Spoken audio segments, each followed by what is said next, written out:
ఒకరోజు రైస్ మిగిలిపోతే దాన్ని వేస్ట్ చేయడం ఎందుకు క్రిస్పీ రైస్ స్నాక్ లాగా చేద్దామని ఒక బౌల్‌లో వేసి బాల్కనీలో పెట్టింది అమ్మ ఎండడానికి.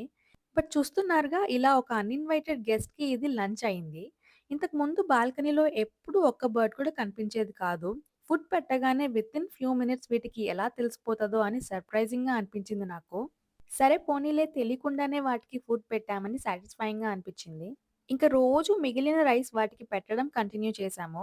అండ్ అమ్మ అయితే ఇంట్లో సజ్జలు ఉంటే అవి కూడా పెట్టింది. కానీ అవి ఎక్కువ రైసే తింటూ ఉంటాయి. ఈ చిన్న పిచ్చుక మాత్రమే ఆ సజ్జల్ని తింటున్నాయి.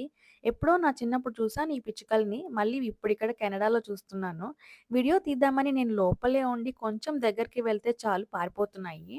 బాల్కనీలో ఉండి డోర్ క్లోజ్ చేసి లోపలికి చూస్తే మాకైతే డార్క్‌గా కనిపిస్తది. ఎవరున్నారో అస్సలు కనిపియదు. మరి వీటికి ఎలా కనిపిస్తున్నాం మేము అనుకున్నాను నేనైతే. ఎంతైనా బర్డ్స్ విజన్ డిఫరెంటే ఉంటుంది కదా!